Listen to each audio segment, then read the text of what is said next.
Tulad ng marami sa atin, yung mga kaganapan itong nakaraang araw ay nagbigay sa akin ng halo-halong pakiramdam.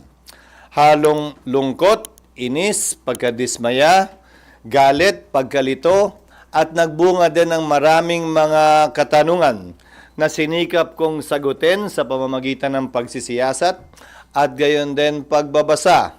Dahil para sa akin, importante na mabigyang linaw ang ilang sa mga isyu at mga kaganapang pwede pang mangyari sa mga susunod na araw upang walang duda, hindi mag-alang-alang ang ating mga kababayan kaugnay sa mga mangyayari sa susunod na buwan. Hindi ko man masagot lahat ng katanungan, kaya itong sagutin ng iba't ibang ahensya kung saan nakabinbin ang mga isyu at katanungang ito. Tulad ng sinabi ng Pangulo ayon kay Secretary Remulla, hindi ito panahon para magdiwang. To quote specifically, ayon kay Secretary Remulla, this is not a time to celebrate. At dama ko ang marahil pinagdaanan ng Pangulo na naging mabigat na desisyon ito para sa kanya. Ang pwede ko lamang maihalin tulad dito ay parang nung governor ako. Nung governor ako, may isang malapit akong kaibigan at kasamahan sa trabaho na inakusahan na pinatay yung di umano pumatay din sa kanyang ama 20 years ago bilang gobernador at bilang ama ng lalawigan. Yung akusado, yung pumatay ay kaibigan ko, kakilala ko at kasama ko sa trabaho. Yung pinatay niya, tiga Sorsogon din.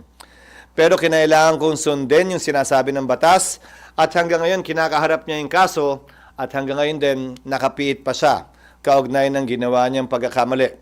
Bagaman, sabi ko nga, yung kanyang tatay, nung 8 years old siya, pinatay nung taong yon pero inareglo yung kaso kung kaya't hindi nakulong. Hindi ko alam kung anong mararamdaman ko rin ng mga panahong yon. Kaya naging mabigat yung pinagdaanan marahil ni Pangulong Marcos kaugnay sa bagay na ito. Dahilan at rason para maging normal para sa bawat Pilipino rin na may maramdaman na kabigatan o pagkalungkot sa mga nagdaang kaganapan na napanood nating lahat sa telebisyon. Naniniwala kayo na legal yung nangyaring pag-aresto dumaan sa due process at saka yung pag-turnover sa ICC? Hindi na para sa akin sabihin kung legal yun o hindi dahil nakabinbin na yan sa Korte Suprema. Naghain na ng karampatang kaso para sa habeas corpus ang ilang individual at nakabinbin na sa korte yan at pinakomentaryo na nga ang pamahalaan kaugnay niyan. Siguro mas kaya kong sagutin na tanong ay ito, papaano kung nanalo ang mga petitioners? Paano kung yung nag-file ng petition for habeas corpus, meaning produce the body, ay nagwagi at nag-utos ang Korte Suprema na i-produce yung katawan at iuwi dito?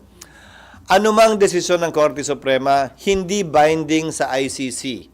Dahil wala namang jurisdiction ng ICC doon. Pero binding ang anumang magiging desisyon ng Korte Suprema, kunwari lang, sa mga opisyal ng pamahalaan. So kung mangyayari yon, ang gagawin ng Korte, pag-uutos sa pamahalaan, na gumawa ng mga hakbang para may sakatuparan yon. Sa pamamagitan ng pag-intervene halimbawa sa ICC, pero sa dulo, desisyon pa rin ng ICC yon dahil anumang desisyon ng Korte Suprema, binding lamang sa mga opisyal ng pamahalaan at mga Pilipino at sa Pilipinas kung saan siya may jurisdiction. So sir, ano yun? Mas malaking problema ba yun kapag naglabas ng ganong decision ng SC? Hindi siya problema. Yan ay magiging kautusan ng Korte Suprema na part of the law of the land. Sa gusto man o ayaw, sang-ayon man o hindi ang pamahalaan, ay dapat nilang sundin. Sir, about Senator Bato de la Rosa, nagkausap na po ba kayong dalawa? Nagkausap kami.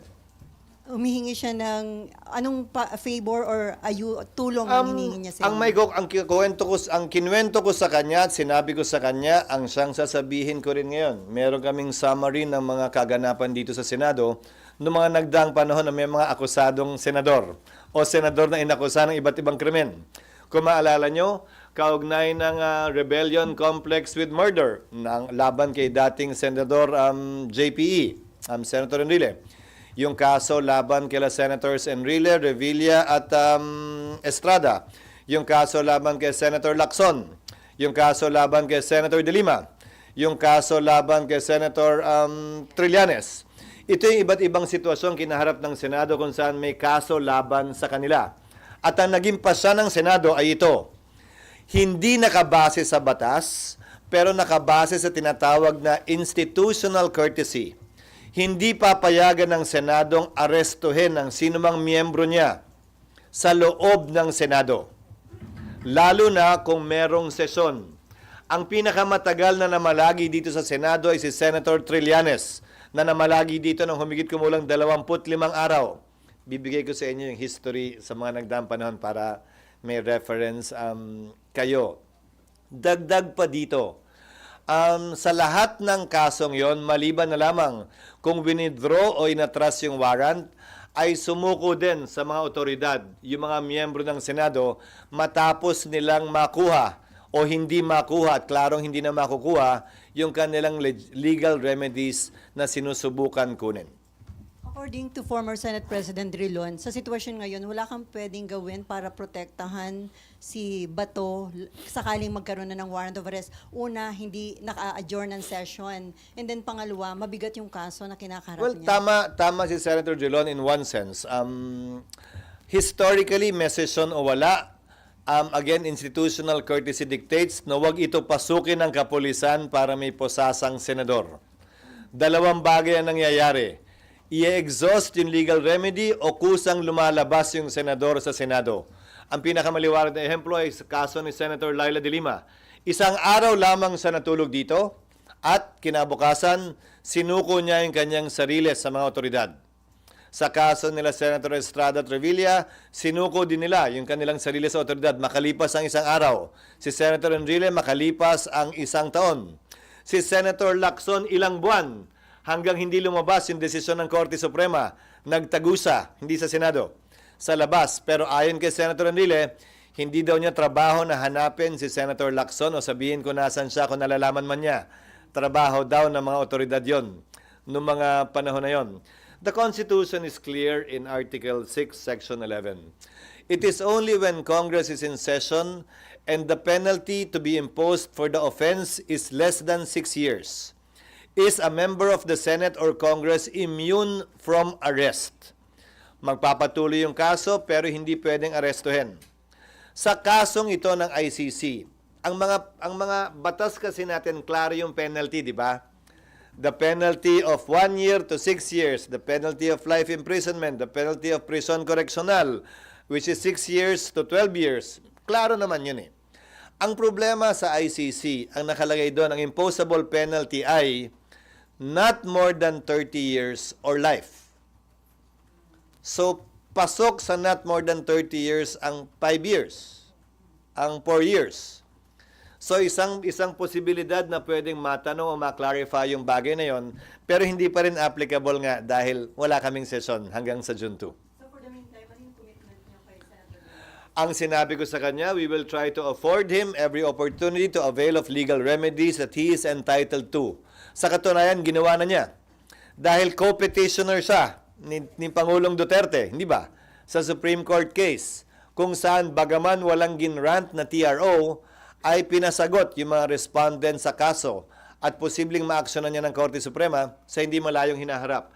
Lalo na kung sakasakaling maglabas uli ng warrant ang ICC. SP, sir. So, ibig sabihin, so in short, hindi lang siya pwedeng arestuhin inside the premises of the Senate. Inside the premises of the Senate, and that practice is also part of our rules. But again, hindi naman ito rason para, kasi yun nangyari kay Senator Trillanes, 25 days. Ano yung sitwasyon nun? Ni-revoke, binawi yung amnesty. At pending sa korte, yung pagbawi ng amnesty kung legal nga ba yun o hindi. Wala pa. Nagde-decide yung korte kung mag-iiso o hindi, pero anytime pwedeng ilabas. So namalagi siya dito hanggang isinangtabi ng korte yung pag-iiso ng warrant of arrest dahil naglabas na ng desisyon ng Korte Suprema na hindi pwedeng i-revoke ang amnesty na ibigay na. So, sir, ang tanong, sir, is papayagan nyo ba siya na mag-sanctuary dito kung meron ng warrant of arrest? I mean, kung hindi pwedeng isilbi dito, pwedeng mag-stay? Hindi para sa akin na pigilan si Senator Bato na magtungo dito, desisyon niya yon. Pero ang hangganan siguro noon ay hanggang makakuha at klaro na kung anong magiging pasya ng korte kaugnay sa kanyang pag-avail ng kanyang judicial remedies na karapatan niya. Hindi lamang bilang senador, bilang isang ordinaryong mamamayan. Sir, so in theory, kung ako arresting officer, abang ako na lang siya sa gate ng Senado.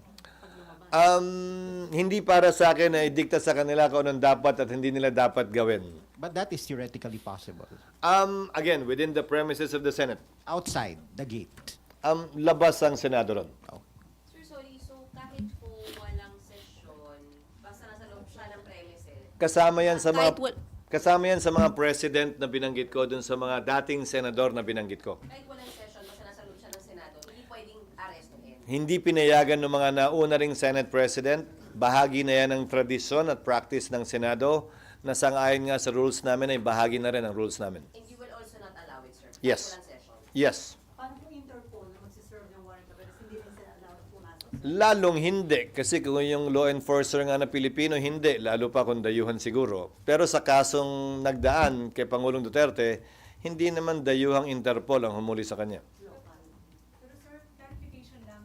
Sinabi rin sa inyo ni sinabi rin ba sa inyo ni Senator De La Rosa na that is his intention kung sakaling may warrant of arrest, mag-stay siya dito? Or? Wala siyang sinabing ganun.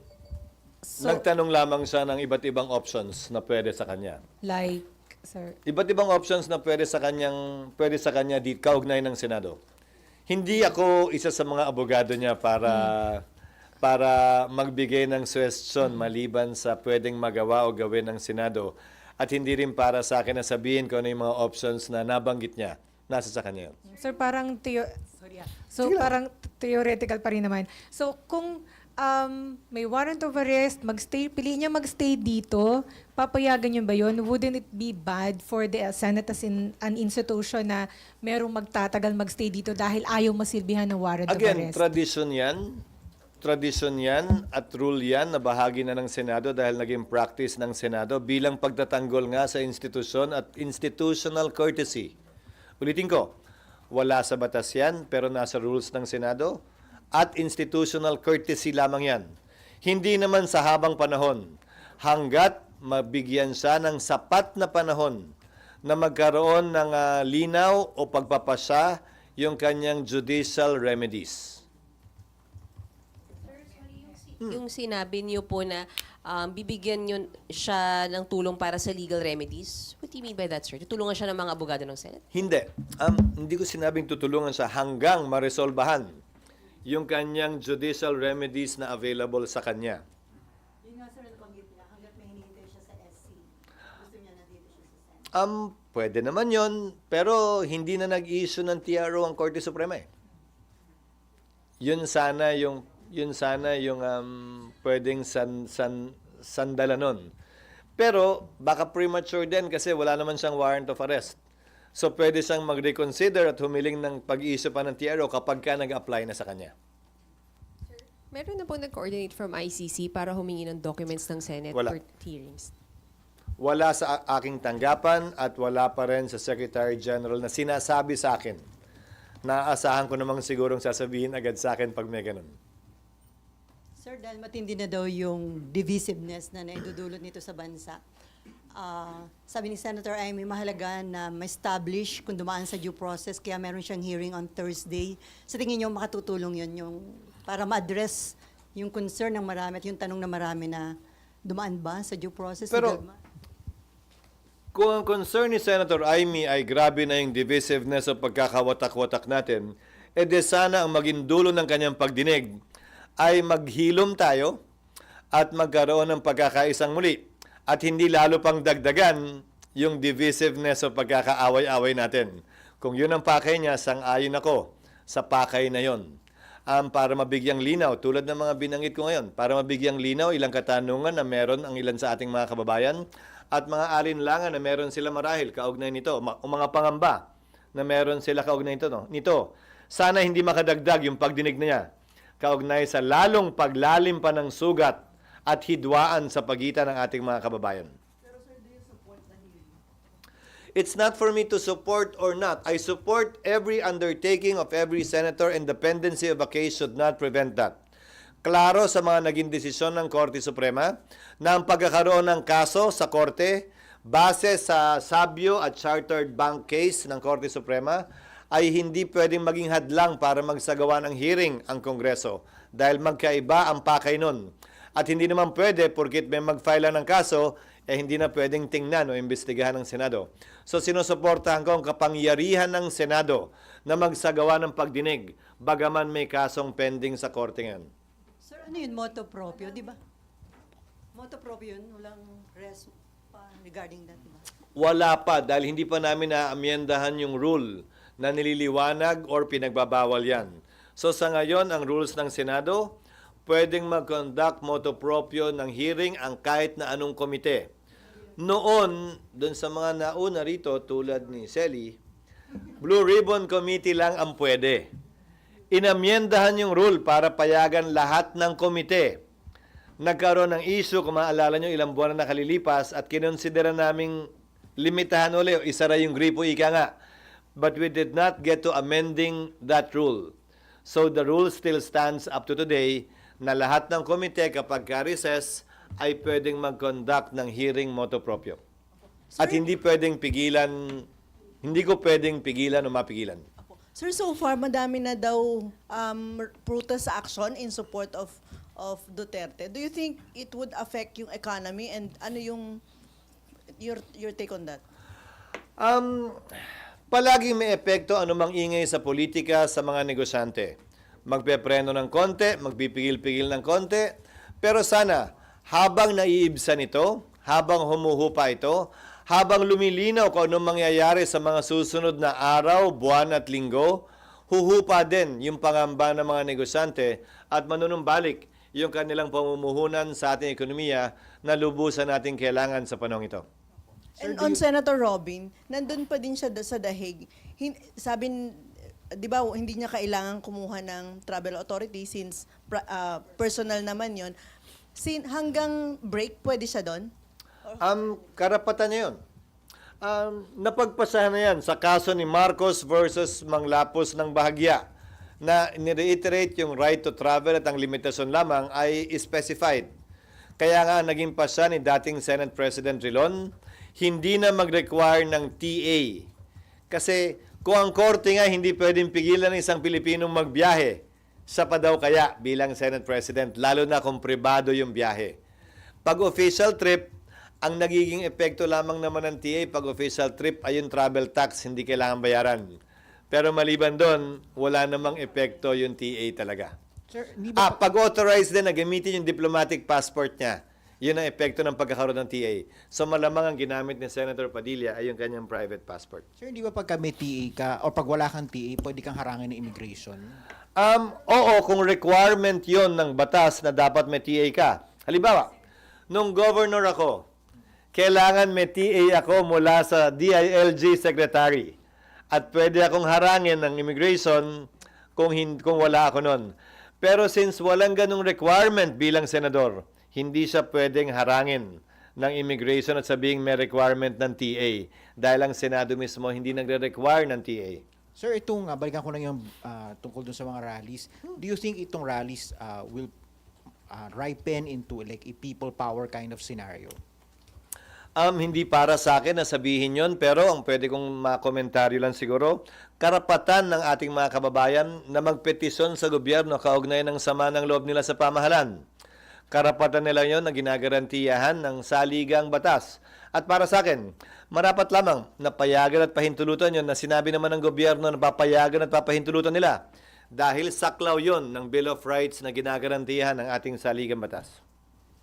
Basta't mapayapa yung mga pagtitipon na yun. Medyo babalik. Kung may connection lang. Sir, kung sakali lang pong magkubkub si Senator Bato dito tapos magsa-start ng impeachment, may effect ba siya in any way, sir? Like, madedelay ba the impeachment, pre-trial, trial? Wala ako nakikitang rason para madelay yun, at least hindi siya malilate. Sir, pag malapit, yun yung nalilate. So walang epekto sa preparations para sa impeachment itong nangyaring arrest kay former President? Wala ako nakikitang posibleng epekto nito. Kung hindi, magandang ihalin tulad. Sa dami na nagmamadali, sa dami na nangungulit at nanguurat, kaugnay dito, kung isipin ninyo, yung pagdinig kay dating Pangulong Duterte, sinet ng September 23. 6 na buwan matapos masimulan, At kung isipin nyo, nakadetine pa. Pero aabutin pa rin ng 6 na buwan. Niwala silang recess. Pwede nilang iset yan anytime. Pero minabuti nilang magkaroon ng ganong kahabang preparasyon. Hindi lamang sila, pero magkabilang panig kaugnay sa kasong ito. Wala rin silang recess. So, sir, ano yung status ng preparation ngayon? Sumulat ang Kamara, gusto nila mag-inspeksyon, pinayagan namin sila pero wala pa silang schedule dahil yung petsang binigay namin ay sila naman hindi pwede. So ang ginawa namin ay sumulat din kami. Sa sumulat na abogado ni Vice President Sara, in the interest of fairness, kung gusto nilang mag-inspeksyon din ng magagamit nilang mga lugar para ma-assign na ng Senado yun. Sir, kailan nakaschedule yung inspection? At their convenience, hindi pa nila sinasabi sa amin. Pero may official assignment na ba yung mga Wala pa. room? Wala pa. Gusto namin kunin muna yung opinion nila, pero may isasuggest kaming room sa kanila. Sir, sorry, babalik. Reklamo. Sa Nandun ka pa? Sir, sa interview namin kasi kay Senator Bato, sabi niya, ihilingin niya sa'yo, wag nyo siyang isuko pag andyan na yung ICC warrant. Did he say the same, sir, na wag nyo naman siyang isuko? Hindi. Ang hiniling niya ay panahon para ma-exhaust yung kanyang judicial remedies. Na tama at dapat lang naman para sa akin. At yung panahon na yon, nandito siya. Pupunta siya dito para hindi siya ma-aresto. Option niya yun. Pero sir, yung wife ba yung una nakipag-usap daw sa inyo? Nagkaroon kayo ng chance na makausap yung wife? Nagpasabi sa opisina, oo. Pero hindi niyo nakausap. Nakausap ko ang bahagya lamang. Anong message sa inyo? Wala, na mag-uusap daw kami. Ni Senator Bato. Parang introduction ba? Sir, kung option ni Senator Bato na dito muna habang hinihintay ma-exhaust yung judicial remedies, ano pong sinabi niyo, sir? Ano? Kung option ni Senator Bato na dito muna siya habang hindi na-exhaust lahat ng judicial remedies, pumayag po kayo, sir? Nagawa at nangyari na yan noon, ang sabi ko sa kanya, at kinuwento ko rin sa kanya, yung bibigay ko sa inyong karanasan ng Senado sa mga nagdaang panahon, sa mga ibang senador. So, pumayag kayo, sir? Kasi nga nagawa na yan dati. Pero sir, hindi siya forever na pwede magkaroon dito in case may warrant of arrest. Hindi naman. Hanggat matapos yung judicial remedies niya, hanggang ma-resolbahan yun. Sir, wala siyang parang time limit. Again, I'll give you the precedents. Merong 1 araw, merong 5 araw, may 3 araw. Ang pinakamatagal ay 25 days. At wala namang time limit na inimpose ang sino mang Senate President ng mga panahong yon sa incumbent senators na humarap sa parehong sitwasyon. And nag-promise po ba siya, sir, na pag natapos niya yung judicial remedy, susuko po siya? Siguro on his oath as a senator, that's enough. Hindi niya kailangan mag-promise sa akin. But on his oath as a senator, I think we should expect that of him. So sir, Sabi niya, sir, susuko siya para makasama niya daw si dating Pangulong Duterte at si Nasa sa kanya yan. Hindi para sa akin na timbangin yung kanyang mga sagot sa iba't ibang tanong na pinupukol sa kanya. and sir, factor pa kung marere-elect siya. Kasi kung hindi siya marere-elect, hanggang June 30 na lang siya. At hindi na siya pwede magtago dito after June 30. Ang layo mo na. Oo. Ang layo mo na. Oo. Huwag na muna. Marami pang mangyayari bago nun. Oo. But it's a purely hypothetical question which I don't want to engage in because that assumes as a fact something that is not yet a fact. And it's far from being a fact given the situation in the latest survey that he is quite high. Sir, yun yung sinasabi So natin. that's a shaky assumption at best if you want me an hypothetical question. So no, not yet. So sir, di ba si Bato sinasabi niya mag-e-exhaust siya ng ang judicial remedies? Yun po yung inirereklamo ng mga supporter ni Duterte. He wasn't given the chance to exhaust yung legal remedy kasi nailipad na siya nung nagkaroon ng decision. Thank you. Yes, but a TRO was not issued. Siguro magkakaroon ng crisis in a way kapag ka na-issue yung TRO, nandito pa at hindi sinunod. Pero walang so na-file yung petition, di ba? Hindi nag-issue ng TRO. Pangalawa, ibang sitwasyon din. Again, ito yung diskusyon na lamang. Ibang sitwasyon din kung may nakabinbin na kaso dito. Yung may kaso siyang hinaharap dito sa parehong paksa, parehong krimen di umano, tapos binunot mo mula dito at tinapon mo sa ibang bansa para dayuhan ang duminig ng kaso. Ibang sitwasyon yon. Dahil ayon mismo kay Pangulong Duterte, wala ni isang kasong nakabinbin dito sa Pilipinas laban sa kanya. Iisang korte lamang ang kumuha ng jurisdiction sa kanya para dito sa mga di umanong krimen na ginawa niya nung Pangulo siya. ICC lamang. There is no Philippine court that is actually hearing the same case.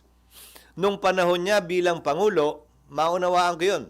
Dahil may immunity from suit siya. Si Senator Bato, wala. Pero wala ding nakabingbing kaso laban sa kanya. Hindi, ang sinasabi ko lang, yung sinasabing pinagkanlulo, wala naman kasing kaso dito eh. So, sino naman at ano naman ang tatakbuhan ng mga biktima dito?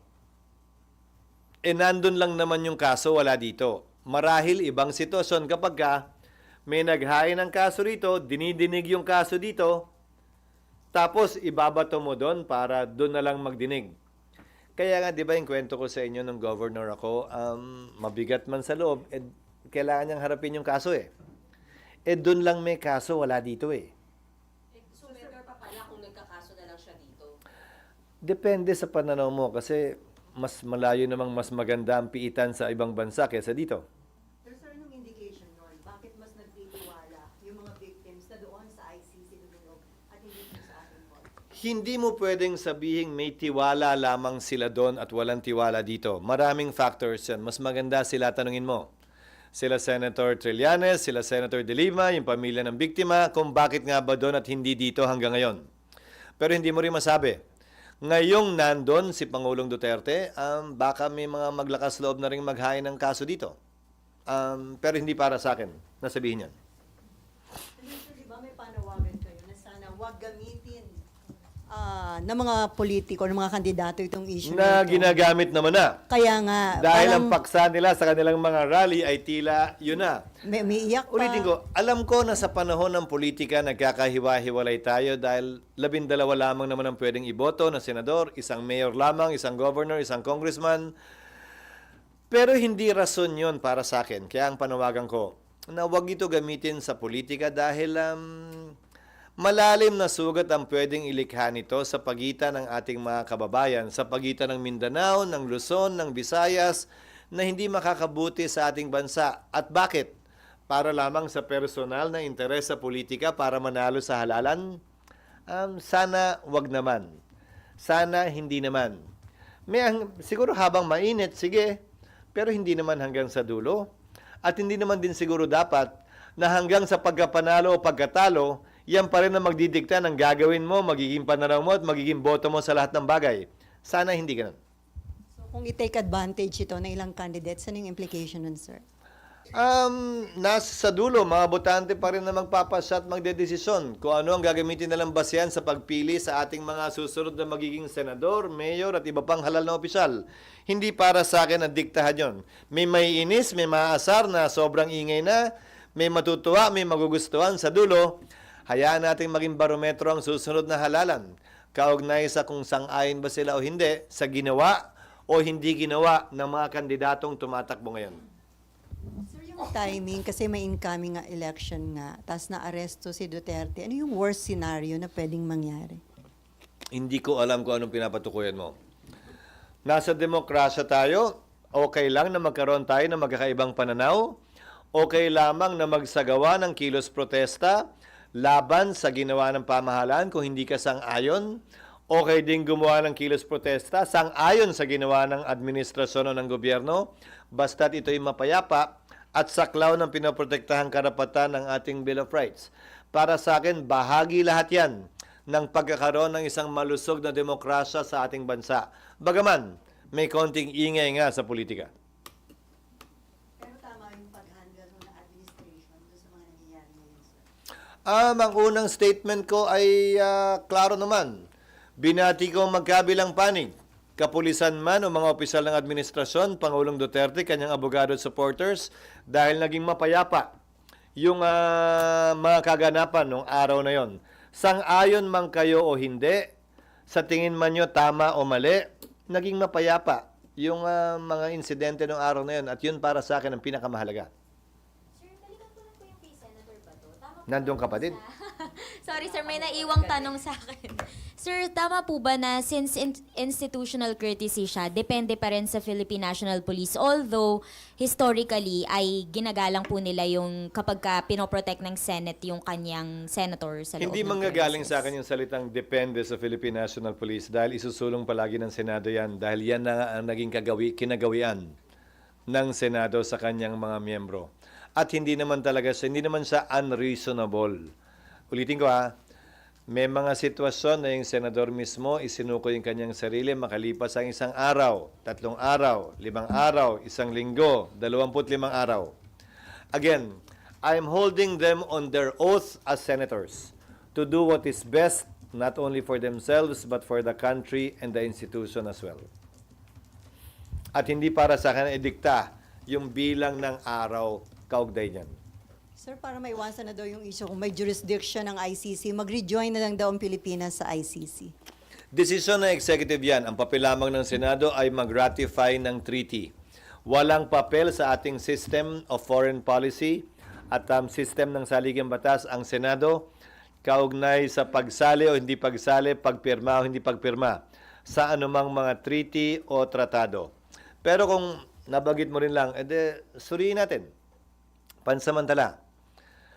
Sabi ng isang panig, hindi na tayo miyembro ng ICC at sa katunayan, ngayong araw na to, March 17, kung gusto niyong pagdiwang o gunitain, ngayong araw ang pang-6 na taon na ang effectivity ng withdrawal natin sa ICC. It was on March 17, 2019 that 2019 that our withdrawal became effective in the ICC. The notice of withdrawal was sent in 2018, but it became effective March 17, 2019. Kung nag-withdraw tayo dyan ayon sa isang panig, ba't ginagamit pang basehan sa pag-enforce ng warrant? Pero ang ginagamit din naman nilang basehan na illegal yung pagkaka-aresto ay yung Rome Statute pa rin. Pwede ba yun? Hindi naman pwedeng legal at illegal at the same time yung parehong statute na ginagamit. Hindi ba? May kasabihan nga sa Latin. Ito ang pagpipilian at pagdedesisyon ng korte actually kaugnay ng isyong ito. Kung talagang hindi kayo sang-ayon na tama yung pagkaka-aresto. May prinsipyo sa batas sa Latin na nagsasabing male captus bene detentus. Ibig sabihin nun, mali man ang pagkakahuli, pwedeng tumuloy pa rin ang paglilitis. Yung kabaliktaran nun, meron ding prinsipyo. Male captus, male detentus. Yung maling pagkakahuli, hindi pwedeng magpatuloy ang isang paglilitis dahil dun sa maling pagkakahuli. Ang ICC, nagpasya kaugnay sa dalawang prinsipyong ito. Minsan, male detentus, minsan male captus bene detentus, pinayagan tumuloy ang paglilitis, minsan hindi. So nasa sa kanila kung anong gagamitin nila sa kasong ito. Pero better na i-consider yun ng palas yung mag-rejoin. Nasa sa kanila. Ayokong i-preempt anumang magiging pasako kapag ginawa nila yan kaugnay sa boto ko sa pag-ratify. Again, under our Constitution, the President is the chief architect of foreign policy. That's why the Senate did not have a say with respect to the withdrawal of former President Duterte in the ICC. May nagkaso, di ba? Na sinabing, kung may papel ang Senado sa pag-ratify, dapat may papel din ang Senado pag nagwi-withdraw. Hindi pwedeng walang say ang Senado. Sabi ng Korte Suprema, walang say ang Senado. Dahil ang chief architect na ng foreign policy ay ang Pangulo. So ang pagbalik natin, ganun din ang magiging sagot ko. Ayon sa desisyon ng Korte, kaugnay ng pag-withdraw natin, desisyon din ng Pangulo ang pagbalik natin. Kapag nag-decide to rejoin the ICC, same process, i-ratify din ulit ng Kailangan ganun. order. Oo. Ganun muli. Magsisimula muli sa simula. Isusumiti sa amin, i-ratify namin. And then, SB, hanggang sa ngayon ba walang word kung magpapatawag ang presidente ng special session para Nandun ka pa rin. makapag-impeachment trial na kayo? Mas Para makapag-impeachment trial na kasi sir, di ba, may mga Wala. concern. Yeah, okay. wala. Walang pasabi at hindi rin kami nagkakausap. So may concern ba kung halimbawa, yung na magpatawag ng special session, mag-impeachment trial na kayo habang may situation sa ICC ang dating Pangulo, hindi ba magkukos ito ng tension or mas malaking Wala ako na magkahiwalay na insidente yan. Wala ako nakikitang ugnayan ng dalawang yon at hindi rason na maantala ano man ang dapat gawin ng Senado kaugnay sa trabaho namin dito at kung ano mang nangyayari sa The Hague. I mean, sir, hindi ba magiging lalong divisive at baka magkaroon ng mas malalaking protest kung habang may ICC case, may impeachment trial? Wala sa batas na ipagpapaliban namin ang impeachment dahil may ICC. Wala sa batas na ipagpapaliban namin ang impeachment dahil may kilos protesta. Walang ganong basihan para magbago anumang ninanais o direksyon ng schedule na nais naming tahakin sa ngayon. Sir, yung just to check, hindi naman nagbago yung timetable nyo sa impeachment. June 2 pa rin, July 30 pa din. Kung ano yung nilabas nyo dati, yun pa rin. Yun pa rin. At ang gaya ng sinabi ko, yun ay mungkahing schedule. Finurnish na namin ang magkabilang panig, ang House at ang ikalawang Pangulo at mga miyembro ng Senado. At itong lahat ng ito ay magiging pinal at mapagpapasahan pag nag-resume kami. Kung ito nga ang kakatigan ng mayoriya ng mga members ng Senado at ng impeachment court. Sir, after you gave them your letter about the proposed timetable, did any of your colleagues object or seek an earlier timetable or want an adjustment or wala. any feedback at Wala. all? Wala. Nihan-niho, wala. Hindi naman niho wala. Ang tanong mo kung may nag-object, may nagsabing ganito. Wala. Wala nagparating ng ganong uri ng pananaw. So there was no objection, but was there any positive feedback naman? Na formal, wala. Sumulat na rin ang Kamara. In-acknowledge nila yung sulat na pinadala namin. Hindi rin sila nag-object. Sir, dun sa mga nag-feedback sa Hindi rin sila nagbigay ng reservation. Sir, dun sa mga colleagues nyo nag-feedback sa inyo, whether formal or informal, ano yung feedback? Sumasang-ayon sila. Pero informal yan, hindi formal. Sir, sa group chat ba yan? Hindi naman, hindi naman.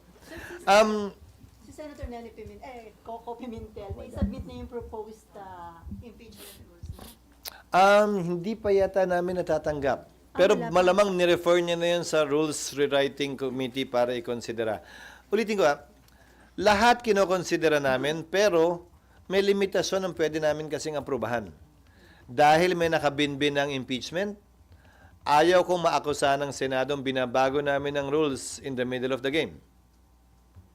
Di ba? So, babaguhin namin yung rules pero baka mag-apply yun sa mga future impeachment. Hindi necessarily dito. Ang pag-a-applyin lang namin dito ay yung hindi makaka-apekto either side. At hindi na lang, sir, after the impeachment trial, yung pag-amend sa rules, kung hindi naman pala mag-a-apply dito. Hindi, kasi may mga pag-update na pwedeng gawin sa ilalim ng bagong rules na hindi naman makakasakit sa magkabilang panig dahil applicable sa magkabilang panig yon.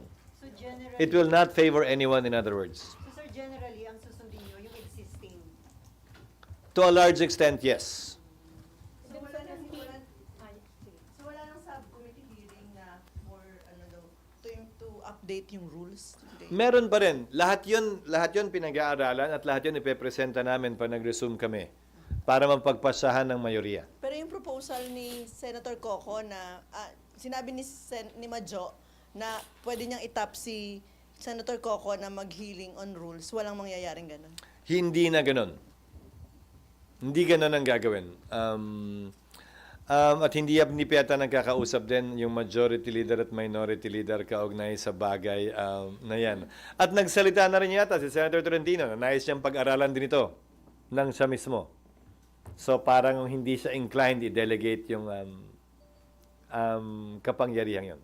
Sir, dun sa timetable ninyo assessment ninyo dun sa impeachment trial, possible ba na ongoing pa or tapos na yung impeachment trial pagdating ng September 23 ICC hearing?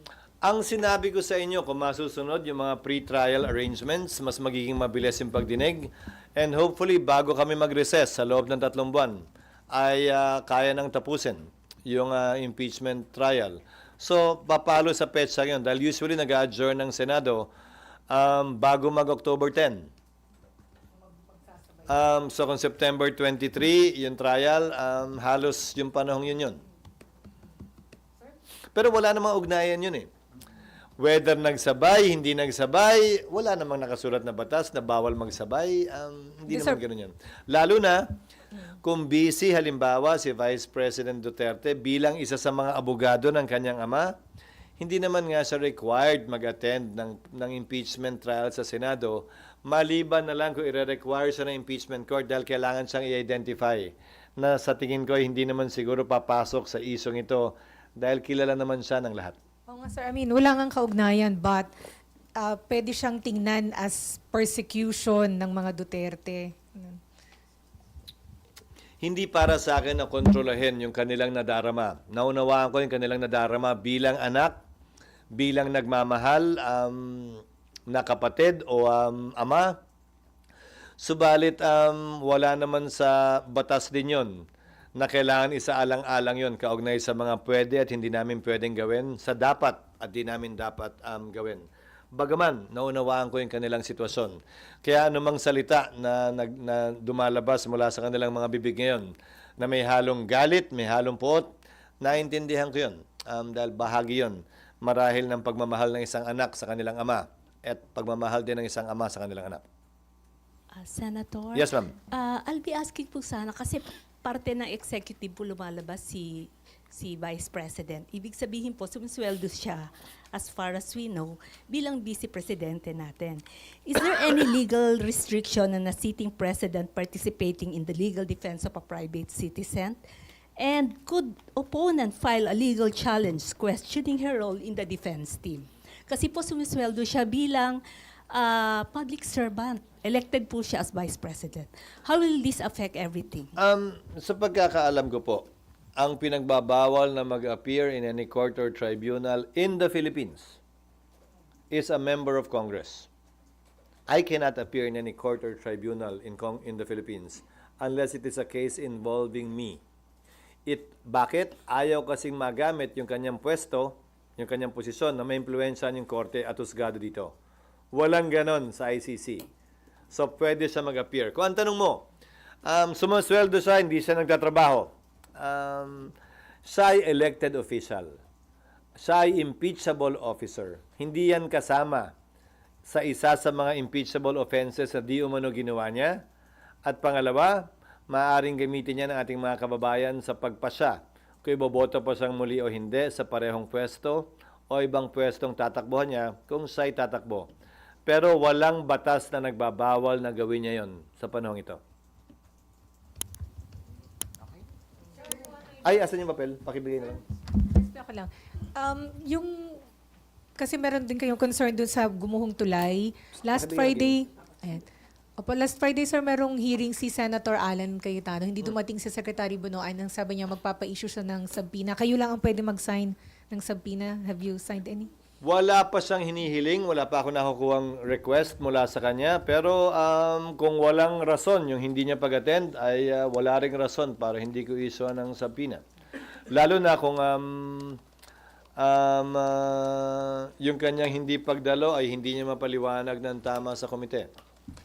But we will afford Secretary Bonon every courtesy possible to a secretary before we do that.